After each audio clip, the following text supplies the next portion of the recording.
আচ্ছা, এই ভিডিওটা বানানোর আমার মেন কারণ হচ্ছে তোমাদেরকে সৃজনশীল কীভাবে লিখতে হয় সেটা সম্পর্কে আইডিয়া দেওয়া, ঠিক আছে? আচ্ছা, যেহেতু তোমাদের এসএসসি পরীক্ষা সামনে, তো ওই জন্য আমি মেইনলি এই ভিডিওটা বানাচ্ছি।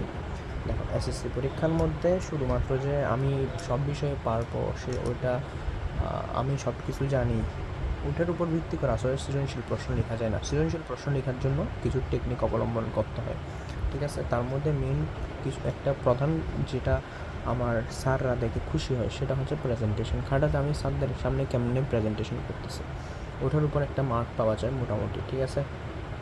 এখন শুনো, মনে করো তুমি ফিজিক্সের মধ্যে সব ম্যাথ পারতেছ, বাংলাতে সব বিষয়ে সব টপিক তোমার ক্লিয়ার, ঠিক আছে? কিন্তু তুমি খাতার মধ্যে লেখার সময় অনেক কাটাছিড়া করছো, প্লাস কোনো স্ট্যান্ডার্ড মেনে চলো নাই তুমি, তাইলে তোমার একটু সমস্যা হবে, কথা বুঝছো? তো আজকের এই ভিডিওটার মাধ্যমে আমি তোমাদেরকে শেখাবো হচ্ছে কীভাবে তোমরা সৃজনশীল আনসার করবা, ঠিক আছে? আচ্ছা, দ্বিতীয় কথা, এই ভিডিওর নিচে আমি তোমাদেরকে একটা পিডিএফ দিয়ে দেবো, ঠিক আছে? এই পিডিএফটা দেখে তোমরা কি করবা, এখানে কিছু সিকিউ দেওয়া থাকবে, সিকিউর কোয়েশ্চেন দেওয়া থাকবে, তো ওগুলো তোমরা কি করবা, করে আমাকে সাবমিট করবা, ঠিক আছে? সব খাতায় লিখবা, তো তোমরা খাতায় লিখে আমাকে ছবি তুলে সাবমিট করবা। আচ্ছা, দেখো শুরু করি। প্রথম আমাদের যে তিনটা জিনিস লাগবে সেটা হচ্ছে একটা পেন্সিল, আর blue pen must, blue pen লাগবে, আর একটা ব্ল্যাক পেন, ঠিক আছে? আচ্ছা, প্রথম কাজ হচ্ছে আমার স্কেলটা করা। এখন স্কেল অনেকে কি করে, কি করে অনেক বড় নিয়ে ফেলে। অনেক বড় কেন নেয়? কারণ হচ্ছে খাতার মধ্যে একটু কম লাইন লিখে বেশি নাম্বার পাওয়ার জন্য। অনেকে মনে করে পেজ বেশি লিখলে মনে হয় আমাকে নাম্বার বেশি দেবে। না, এরকম কোনো ধারণা আমাদের মাথায় থাকা যাবে না। আমরা কি করব, প্রথমে এক স্কেল করে দৈর্ঘ্য এবং প্রস্থের মধ্যে কি করে ফেলবো, সমানভাবে দাগ নিয়ে ফেলবো। ওকে, স্কেল করে ফেললাম। আচ্ছা, এভাবে আমরা প্রত্যেকটা পেজ এভাবে স্কেল করব।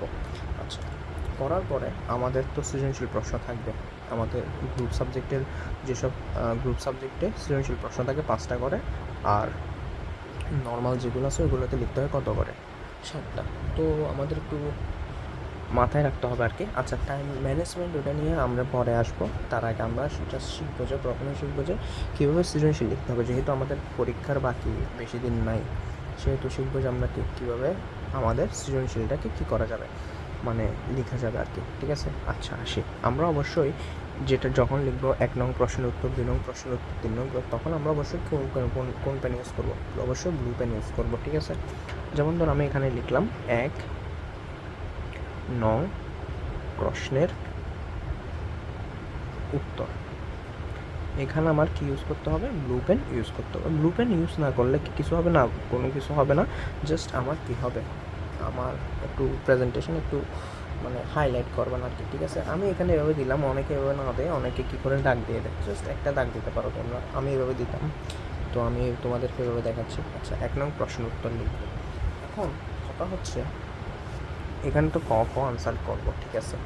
আমাদের প্রত্যেকটা সৃজনশীলের মধ্যে ক থাকে, খ থাকে, গ থাকে, ঘ থাকে। শুধুমাত্র জেনারেল ম্যাথ আর হায়ার ম্যাথের মধ্যে 3টা প্রশ্ন থাকে, একটা ক, আর একটা খ, আর একটা কি গ। এটা শুধু কিসের জন্য, জেনারেল ম্যাথ, আর কিসের জন্য, হায়ার ম্যাথের জন্য। ওকে, আর বাকি সবগুলোতে এটা অল, ঠিক আছে? এটা মেনটেন করে, ঠিক আছে? আচ্ছা, গেল এটা। এবার আমি একটা জিনিস সম্পর্কে আলোচনা করি। প্রথমে আমার যে সৃজনশীল বা সিকিউ, ক্রিয়েটিভ কোয়েশ্চেন বলে এগুলোকে। সিকিউ আসলে হয় দুই প্রকার। একটা হচ্ছে থিওরিটিক্যাল, দ্বিতীয়টা হচ্ছে তোমার ম্যাথমেটিক্যাল। আচ্ছা, থিওরিটিক্যাল কোনগুলো স্যার? থিওরিটিক্যাল হচ্ছে তোমার বাংলা, সমাজ, ধর্ম, এগুলো। ওকে, আর ম্যাথমেটিক্যাল কোনগুলো? ফিজিক্স, কেমিস্ট্রি, ঠিক আছে? হায়ার ম্যাথ এগুলা।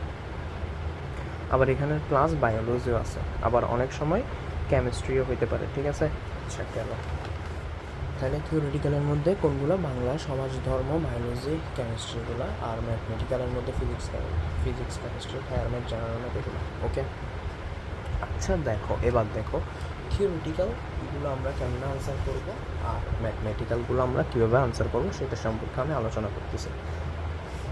দেখো থিওরিটিক্যালের মধ্যে কি হয়, প্রথমে আমি থিওরিটিক্যালের মধ্যে আমি তোমাদেরকে একসাথে খাতার প্রেজেন্টেশনটাও দেখাই দেবো। ওকে, খাতার প্রেজেন্টেশনটাও দেখাই দেবো।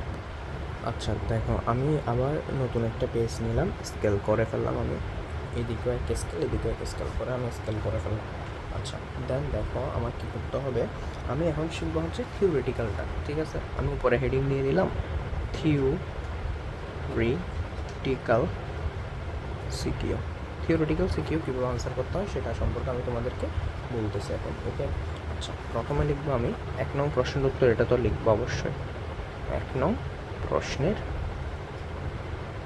উত্তর। আচ্ছা এটা লেখার পরে তুমি এভাবে দিলা মনে করো, এরপর লিখবা ক নং। আচ্ছা তোমাকে জানতে চাইলো জানতে চাইলো থিওরিটিক্যাল কোয়েশ্চেনের মধ্যে মনে করো কি তোমাদের কি আছে, সুবার প্রকৃত নাম কি? তো তুমি লিখে দিবা সুবার প্রকৃত নাম হচ্ছে সুভাষিনী। ঠিক আছে, তো এইটা হচ্ছে এক লাইনে আনসার করতে হবে আমার থেকে, এক লাইনে আনসার করতে হবে, প্লাস মূল কথাটাই লিখতে হবে, ঠিক আছে, বাড়তি কিছু লেখা যাবে না। আমাদের জ্ঞানমূলক সম্পর্কে জ্ঞানমূলক আর অনুধাবনমূলক হচ্ছে আমার নাম্বার তোলার একটা কি স্কোপ, এটা হচ্ছে মানে ফ্রি স্কোপ আর কি, আমাদের ফ্রি স্কোপ বলে আমি এটাকে। ঠিক আছে, মূল নাম্বার, কোনো বাড়তি কথা লিখবো না, জাস্ট এক লাইনে আমার থেকে যা চাইছে তা সম্পর্কে আমি বলে দেবো, আর কিছু না। ওকে, এবার আসি খ নং প্রশ্ন। আমরা অনেক সময় খ নং প্রশ্নের মধ্যে লিখতে যাই, ভুল করে ফেলি। যদি মনে করো আমাদেরকে একটা প্রশ্ন আসলো যে সুবার মা সুবাকে গর্বের কলঙ্ক বলে বিবেচনা করতো কেন? আবার বলি, সুবার মা সুবাকে গর্বের কলঙ্ক বলে বিবেচনা করতো কেন? খ নং প্রশ্ন লেখার সময় আমার দুইটা পার্টে ভাগ করতে হবে, একটা হচ্ছে জ্ঞানমূলক লিখতে হবে, অবশ্যই জ্ঞানমূলক লিখতে হবে। জ্ঞানমূলকটা লেখার পরে আমি 1 আঙ্গুল গ্যাপ দিব, 1 আঙ্গুল গ্যাপ দিয়ে এই জায়গা থেকে আমার অনুধাবনমূলকটা লেখা শুরু করব, এই জায়গা থেকে আমি অনুধাবনমূলক লেখা শুরু করব। আচ্ছা, তো এবার বলি, সুবার মা সুবাকে গর্বের কলঙ্ক বলে মনে করতো কেন? এটা জ্ঞানমূলকটা কী হবে স্যার? কারণ সুবার মা সুবাকে, জ্ঞানমূলকটা বলতেছি আমি, সুবার মা সুবাকে গর্বের কলঙ্ক বলিয়া মনে করতো, তার কারণ হচ্ছে মাতা কন্যাকে নিজের অংশরূপে বেশি বিবেচনা করতো, তাই। কথা বুঝছো? এটা হচ্ছে আমার জ্ঞানমূলক অংশ গেল। আবার বলতেছে মাতা তার নিজের সন্তানকে বা কন্যাকে নিজের অংশ বলিয়া বিবেচনা করতো বলে কি সুবার মা সুবাকে গর্বের কলঙ্ক বলিয়া মনে করতো। আর অনুধাবনমূলক কি লিখতে হবে আমার থেকে? কি সুবা ছিল কি বোবা, ঠিক আছে, কথা বলতে পারতো না, এগুলো লিখবা। দেন লিখবা কি সুবা অন্যদের থেকে আলাদা। তারপর সুবার মা সুবাকে নিজের অংশ রূপে বিবেচনা করতো, সেজন্য সুবার মা সুবাকে কি গর্বের কলঙ্ক বলে মনে করতো। তোমার নিজের মতো তুমি ব্যাখ্যা করে লিখবা, প্রথম থেকে ব্যাখ্যা করা শুরু করবে না, প্রথমে জ্ঞানমূলক লিখতে হবে। মাতা কন্যাকে নিজের অংশ বলিয়া বিবেচনা বেশি করতো বিদায় সুবার মা সুবাকে গর্বের কলঙ্ক বলিয়া মনে করতো, এটা মাস্ট লিখতে হবে আমার থেকে। কথা বুঝছো? আচ্ছা গেল। এরপরে দেখো, আমি খাতার স্ট্যান্ডার্ডটি বলে তোমাদেরকে, দেখো ক নাম্বারটা মনে করো এখানে শেষ হয়েছে, খ নাম্বারটা মনে করো আমার এই জায়গায় শেষ হয়ে গেছে। ঠিক আছে, এইখানে যে বাকি আছে এটাতে আমরা লিখব না, আমরা কি করব, পরের পেজে চলে যাব। আচ্ছা, স্ট্যান্ডার্ডটি হচ্ছে ক আর খ এক পেজের মধ্যে লেখা, লিখব। ওকে, আচ্ছা এবার আমি স্কেল করলাম না, যেহেতু ভিডিওটা বড় হয়ে যাচ্ছে অনেক, আমি স্কেলটা করতেছি না, জাস্ট গণংটা আমি বলে দিচ্ছি তোমাকে। গণংয়ের মধ্যে কি, এটা হচ্ছে প্রয়োগের মধ্যে প্রথমে থাকবে জ্ঞানমূলক অংশ, তারপর থাকবে অনুধাবনমূলক